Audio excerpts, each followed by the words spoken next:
Hello दोस्तों, स्वागत है आपका मेरे चैनल माइंडसेट सॉल्यूशन में। आज हम लोग डिस्कस करने जा रहे हैं Indian legal and constitutional history का एक क्वेश्चन है। भारत के विधि के इतिहास में पटना केस के महत्व का आकलन कीजिए। इंग्लिश में ये क्वेश्चन है, evaluate the importance of Patna case in the legal history of India. तो चलिए इस क्वेश्चन को शुरू करते हैं। क्वेश्चन बहुत ही इंटरेस्टिंग और इम्पॉर्टेंट है, तो मैं आप लोगों से रिक्वेस्ट करूंगा कि आप लोग प्लीज़ इस वीडियो को कंप्लीट देखें, तभी आपको क्वेश्चन ये समझ में आएगा। साथ के साथ आप लोग मेरे चैनल को लाइक, शेयर, सब्सक्राइब और सपोर्ट भी करते रहें, कमेंट भी करते रहें, ताकि मैं आपके लिए आगे नए वीडियोज बनाता रहूं। तो चलिए क्वेश्चन का जो आंसर है उसको स्टार्ट करते हैं। तो आंसर ये है कि भारत के विधि इतिहास में पटना के 1777 से 1779 का महत्व यह है कि इसने ईस्ट इंडिया कंपनी के प्रशासनिक भ्रष्टाचार और न्यायिक अव्यवस्था को उजागर किया। खासकर रेगुलेटिंग एक्ट 1773 के बाद स्थापित सर्वोच्च न्यायालय और सर्वोच्च परिषद के बीच टकराव दिखाया, जिसे प्रशासनिक शक्तियों की सीमाओं और न्यायिक सुधारों की जरूरत सामने आई, और बाद में एक्ट ऑफ सेटलमेंट यानी 1781 जैसे सुधारों की नींव पड़ी, जो कंपनी के अधिकारियों के मनमाने कार्यों पर रोक लगाने के लिए जरूरी था। अब हम देखते हैं कि पटना केस क्या था एग्जैक्टली। तो उसकी पृष्ठभूमि की बात करें तो 1773 के रेगुलेटिंग एक्ट के बाद ब्रिटिश सरकार ने कंपनी के भ्रष्टाचार को रोकने के लिए कलकत्ता में एक सुप्रीम कोर्ट यानी सर्वोच्च न्यायालय और सुप्रीम काउंसिल यानी सर्वोच्च परिषद बनाई थी। अब विवाद क्या था? तो विवाद ये था कि पटना में शहबाज बेग नाम का एक सैनिक की मृत्यु हो गई।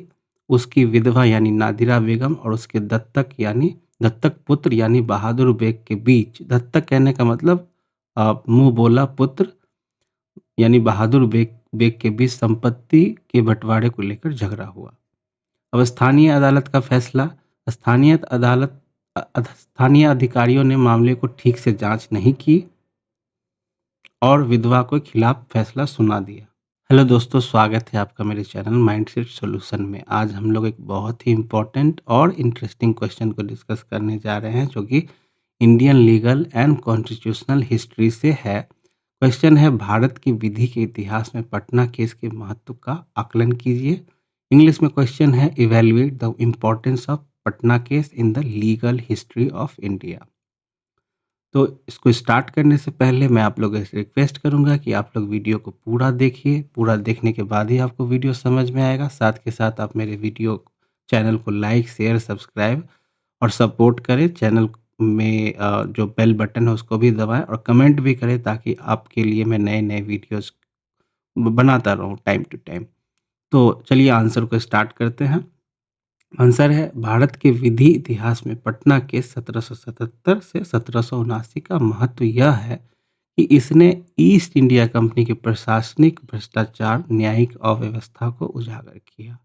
खासकर रेगुलेटिंग एक्ट 1773 के बाद स्थापित सर्वोच्च न्यायालय और सर्वोच्च परिषद के बीच टकराव दिखाया, जिससे प्रशासनिक शक्तियों की सीमाओं और न्यायिक सुधारों की जरूरत सामने आई, और बाद में एक्ट ऑफ सेटलमेंट 1781 जैसे सुधारों की नींव पड़ी, जो कंपनी के अधिकारियों के मनमाने कार्यों पर रोक लगाने के लिए जरूरी थे। अब हम लोग देखेंगे कि पटना केस क्या था, इसकी पृष्ठभूमि, विवाद वगैरह क्या था। तो फर्स्ट पॉइंट जो है वो इसकी जो पटना केस था उसकी पृष्ठभूमि।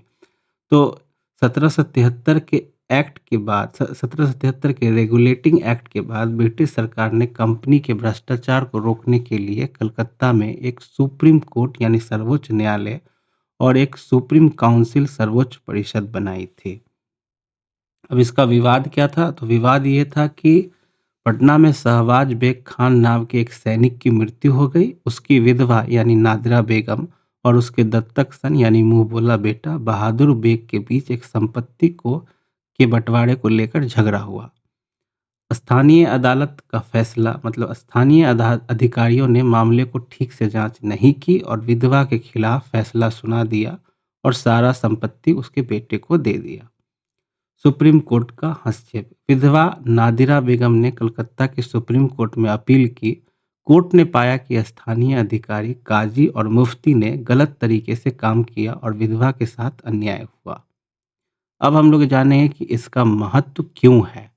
तो सबसे पहला पॉइंट है हमारा न्यायिक अव्यवस्था का खुलासा। इस केस ने दिखाया कि ईस्ट इंडिया कंपनी के अधिकारी कैसे कानून तोड़ रहे थे और अपनी शक्तियों का गलत इस्तेमाल कर रहे थे। सर्वोच्च न्यायालय और परिषद में टकराव।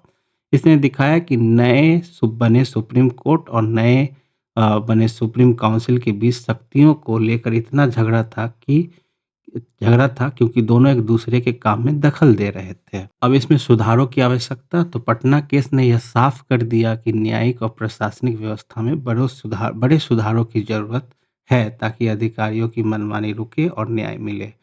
इसमें विधायी सुधारों का आधार भी है। पॉइंट जो लास्ट पॉइंट है तो इसमें यह है कि इस केस के कारण 1781 में एक्ट ऑफ सेटलमेंट लाया गया जिसने सुप्रीम कोर्ट और कंपनी के बीच अधिकारियों की सीमाओं को स्पष्ट किया और प्रशासनिक खामियों को दूर किया। एक उदाहरण मैं सरल भाषा में आप लोगों को यहाँ पे मैंने दिया है जिससे आपको समझ में आ जाए कि मामला एग्जैक्टली क्या था इस उदाहरण से। तो मान लीजिए कि आपके मोहल्ले में एक बड़ा अधिकारी जिसको हम कंपनी का अधिकारी मान लेते हैं, उसकी मृत्यु के बाद एक उसकी वसीयत को लेकर उसके परिवार में झगड़ा होता है। स्थानीय पुलिस यानी स्थानीय अदालत मान लेते हैं, गलत तरीके से जांच करती है और अधिकारी के बेटे के पक्ष में फैसला सुना देती है। लेकिन जब मामला पुलिस कमिश्नर, बड़े अधिकारी पुलिस कमिश्नर यानी सुप्रीम कोर्ट के पास जाता है, तो कमिश्नर देखता है कि पुलिस ने गलत किया और बेटे को सारा पैसा नहीं मिलना चाहिए। कमिश्नर ने फिर यह सुनिश्चित किया कि अब से पुलिस को नियम से काम करना होगा और अधिकारी के परिवार को सही न्याय मिलेगा। पटना केस भी कुछ ऐसा ही था जिसने ब्रिटिश भारत में न्याय व्यवस्था को सुधारा। तो इस क्वेश्चन को मैं यहीं ख़त्म करता हूँ। आशा करता हूँ कि आप लोगों को ये क्वेश्चन अच्छा लगा होगा। अगर अच्छा लगा है तो आप लोग क्वेश्चन को लाइक कीजिए, कमेंट कीजिए और मुझे बताइए कि आप लोग अगले वीडियो में किस क्वेश्चन को डिस्कस करना चाहते हैं। Thanks for watching mindset solution.